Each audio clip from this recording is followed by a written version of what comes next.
Good afternoon. Thank you for joining us today, and please silently say with me our opening prayer. The energy love is within us and is us. Whole and complete is the I am that we are. We awaken to the truth of our being. We will this be done within and without. May we come to recognize that we receive all that we give, and we know that we have forgiven ourselves when we forgive others of all grievances held within our minds. May we not be led into temptation by the voice of separation, but instead may we transcend all illusions.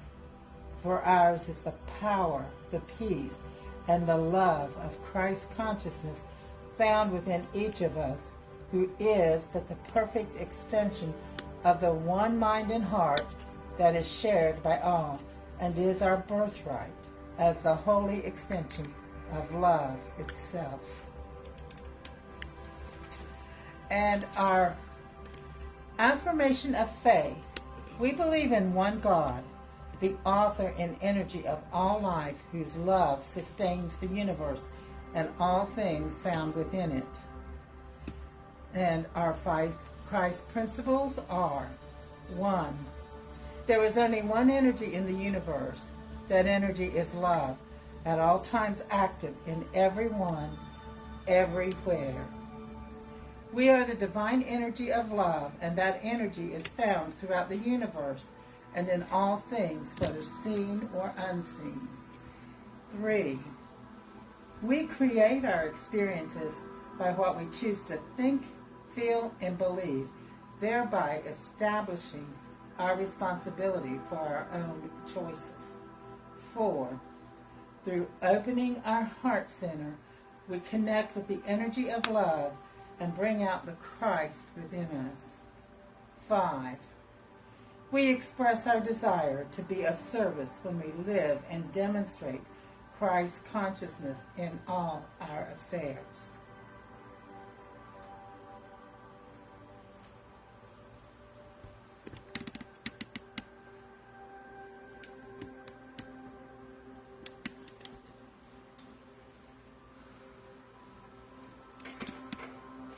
Hello to everyone who is here, to those who are watching, and to those who will watch later. We welcome you to the Church of Christ Consciousness. We are truly here for those who are ready to live the truth of their being. Today I want to talk about something that I think most of us know, but we've never thought of it this way. You've heard me say before that attachment is the root of all suffering. Today I want you to realize that attachment creates a cluttered mind. Our attachments create a cluttered mind. And if you want to know how many attachments that you might have, just look around your home. Is it cluttered? Because whatever's on the inside will show on the outside. Again, what is within us shows in the outer. But attachments create a cluttered mind. Now, I'm sure most of you, you may not have seen the episodes, but you've heard about hoarders. You know, there's a show on TV about hoarding. You know, where they go into these people's homes, and you're lucky if you can find a place to walk, because it is just so crowded with stuff. It's just full of stuff. Well, think about what their mind is like. Think about how crowded their mind is, how cluttered their mind is, because they are attached to all that stuff. Now, when you add people, places, and all the things that you are attached to, do you recognize the energy that it takes to remain attached to something? Why do we stay attached? We stay attached because of the fear of loss. We don't want to give it up, whatever it is, whether it's a person, a place, maybe a thing. It could be your home, your job, a person. And I'd like to share a story. Over Thanksgiving, I had something that happened. It was the most incredible thing once I really began to process it. My mom is 81 years old, and she has Alzheimer's. She came over to my house for Thanksgiving dinner. Her and the person who stays with her, his name is John, and he's the caretaker at night. Well, they came,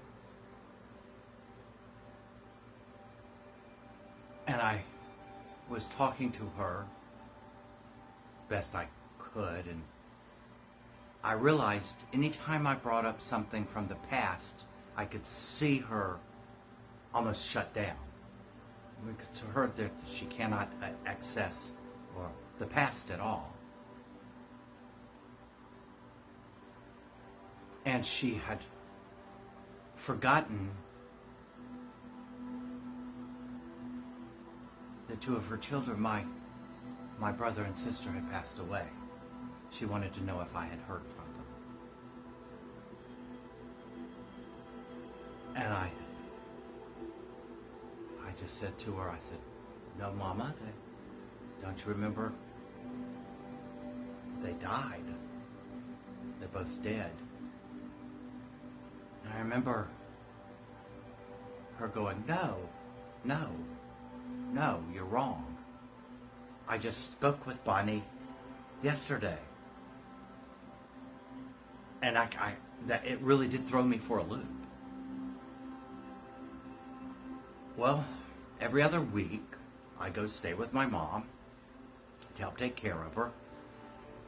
And I went Thursday, Thanksgiving, after we had dinner and got it cleaned up. Stayed with her Friday and Saturday, came back Saturday night. I witnessed her becoming agitated if I brought something up in the past because she didn't remember, she didn't know what I was talking about. When all of a sudden it dawned on me, I was attached to the past. I'm attached to the past, to the memories that she can't remember, and I felt that sense of loss. And in that moment, I began to have a conversation with her. And the conversation was always in the present. If I even went back 20 seconds, I could see her begin to shut down. But if I stayed in the moment with her, she was as lucid as I am right now. She could have a conversation just as good as I'm speaking right now. But it had to be from and about that moment. The future means nothing to her, really. She can't describe it. She only knew it was Thanksgiving because I had told her it was Thanksgiving, and she had some cognizance of what Thanksgiving is. But she had no memory of past Thanksgivings. And I truly felt the attachments to the past. And I recognized, oh my God, how cluttered my mind must be holding to those memories. Because in the moment with her, it was absolutely clear. There was no clutter. It was just clear. And somewhere or another, she recognized it in the moment. And she said to me, this is what blew me away. Because in the moment, she was as lucid as I am, as you are. And she said, "Son, stay in this moment with me, because this is where I'm at." where are you? And I said, in the past, trying to get you to remember. She goes, I have no memory of that. And she said, it hurts me to watch you trying to get me to remember something that isn't there. I was like, I'm sorry, I didn't know that that's how you felt about it. She said, stay in the moment with me. Because it can take us anywhere. And I was blown away. So for the rest of Friday and Saturday while I was with her, that's what we did. We went out Friday, and we had to go to Lowe's, and I just kept asking her, well, what do you think of this? Because I took her to the Christmas section while John was looking for some hardware. She was just as opinionated as she ever was. She said, I don't like that. I said, why don't you like it? She says, it's not pretty. I said, well, what do you think about this? She said, well, that's gorgeous. And yes, she was giving me her opinion on different things, but it was in the moment.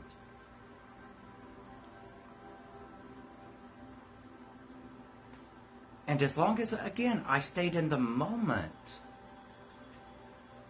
we were free and clear to have as deep a conversation as we could. We had conversations like I had with her back 20 and 30 years ago. But I had to stay in the moment with her. I had to detach from the past and the memories and come into the moment. And when I did, I realized where I thought I had lost her, she was still very much there. But I was trying to access a part of her that wasn't there. And of course she wasn't there. That's the past. She's in the moment. And then I realized it wasn't her. It was me. It was coming from me. Because as long as I stayed in the moment with her, everything turned out absolutely beautiful. And I began to think about attachments.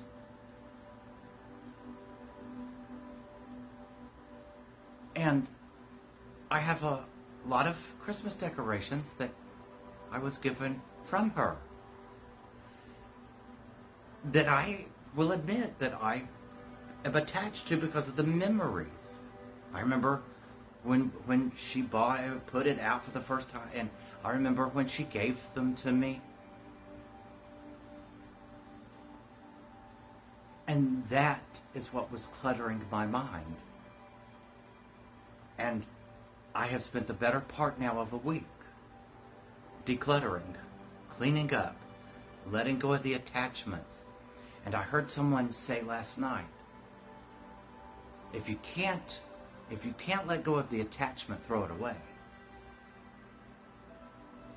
Yet if it's nostalgic and it is a good memory, then you can let go of the attachment and hold on to the love that the memory gives. I went, yeah, I don't have to hold on to the thing. That the thing is just there to remind me of the love that is there, the love that my mom has for me, that I have for her. But it doesn't define. The things, the memories do not define our relationship. It's the love in the moment that does. It's our interaction. It is how we think and feel and believe in that moment. Not from the past. So I've spent the better part of the last 10 days truly looking at my attachment to memories, which is also brought into attachment to things and other things, and realize how insidious attachments really are. And how I realized I was identifying with these past memories. That these past memories are what made me the me that I am. And I realized, no, they're just memories. Because in this moment, I am the me that I am supposed to be, not from what happened back there, but what I know to be true right now. And that was the beauty of it. I have gone through the last 10 days in this incredible,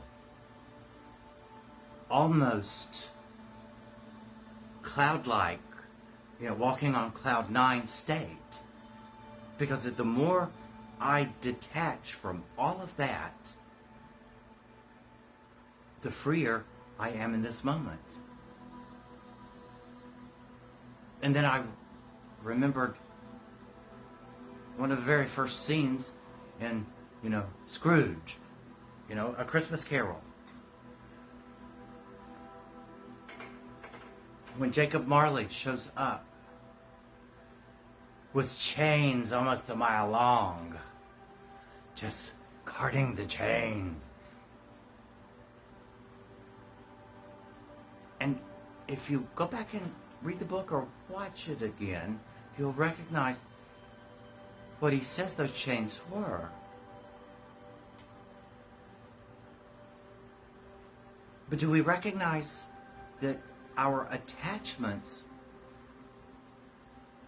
are links that we have forged in the chain? And I look back,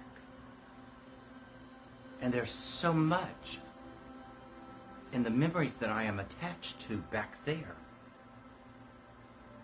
I sat down on my couch and I went, no wonder I'm so tired at times.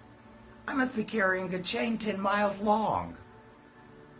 Link by link by link that I forged from the attachment to the memories. Why? When all that is left of the memories is just love. And that love isn't back there. The love is with me right now. That's the beauty of it. I haven't lost. If I give up and lose my memory, the memories, I'm exactly where my mom is. Then my mom said something to me on Saturday. John was driving. Mother was in the front seat, and I was behind her.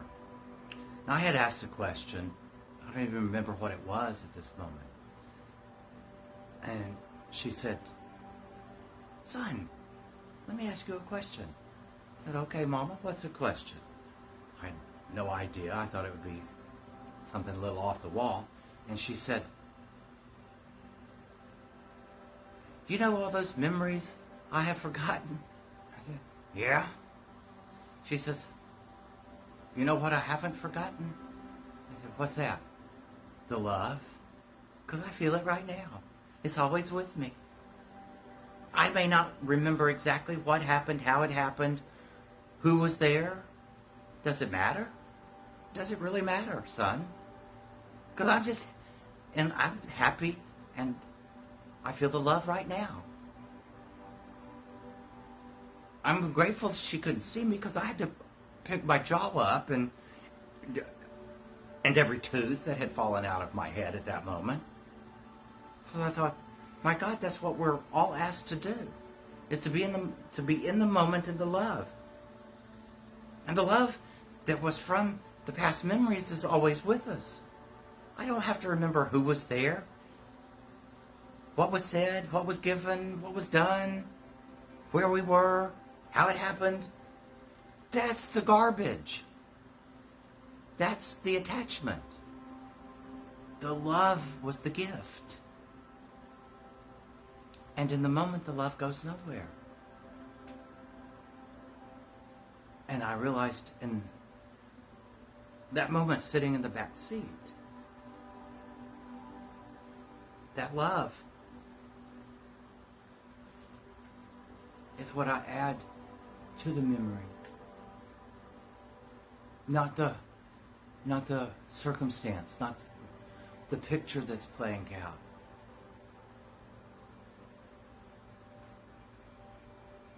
Because her last statement to me as I got out of the car when I got home was, "Son, my love is always with you. When we're together, I love it. I may not pull from the past and can remember anything. I don't," she said. "But I know in the moment that you're my son and I love you. Is there anything else that you need?" I thought, I just kissed her on the cheek, told her I loved her, and waved goodbye, and I stood there on my back porch, blown away. Because here was someone that we say has Alzheimer's, and we're supposed to feel sorry for her. And I was in awe of her.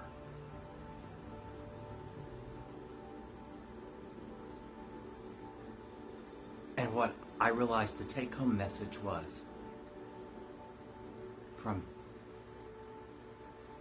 Thanksgiving weekend was this: love is all there is. And we can never lose love. If I choose to look at my mom as having lost something, then that's on me.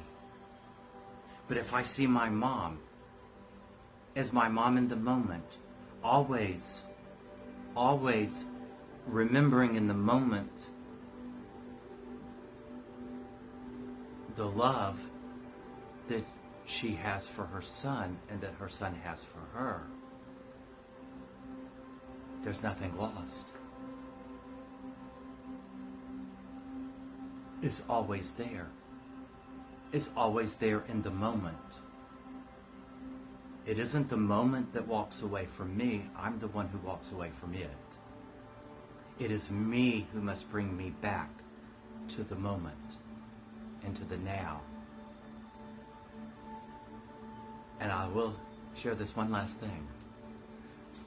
When you declutter your mind of the attachments to memories and to things of the past, your consciousness truly does expand.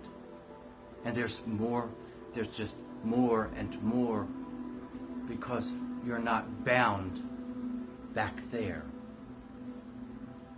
Back there is bound. It's limited. But in this moment, it's infinite. There's no end to it. So why would I choose to limit myself for going back there, when in this moment, I am limitless in this moment? And I don't know about y'all. There's a freedom that comes with that. There's this incredible power that comes in this moment from that. So I ask, if you get a chance, let the memories of the past go. Let the attachment go. The love's not going anywhere. The love is always yours. Let the past stop clinging and holding and wasting energy to hold to something that isn't even there. And find out the freedom that is gifted then in the moment when you let go of what's back there, which is nothing. You're attached to nothing, because it's all right here in this moment. And that comes from someone who is 81 and with Alzheimer's. That was what blew me away. So thank you for joining us. And now Ms. Penny will lead us in meditation.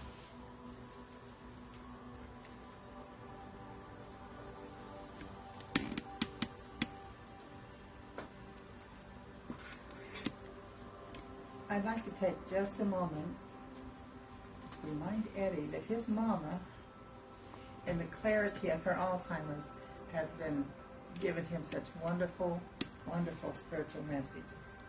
And we should all remember that moment. I'd like for you to get comfortable and settle into your own breath. Breathe in and breathe out. Breathe in and breathe out. Breathe in and breathe out. Romans 12:2 says, "Do not be conformed to this world, but transformed by the renewal of your mind, that by testing you may know what is the will of God, what is good and acceptable and perfect." Ask yourself quietly, what do I hold on to? What memories arise and cycle in my mind? The ones in the back that you don't think you're calling forward. What thoughts arise and recycle in your mind? Look at those thoughts and begin to understand, to become aware of the attachments that thought means to you. Forgive yourself for the attachment, bless it, and send it on its way. Let's take just a moment to reflect.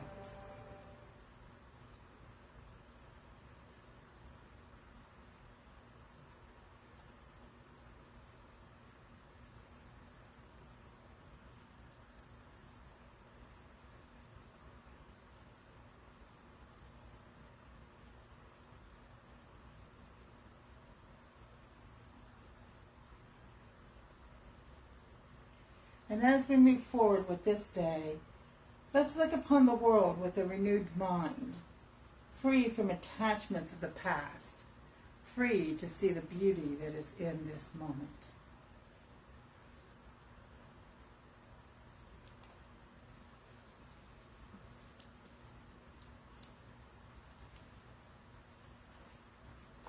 Hello again, everyone, and thank you for watching.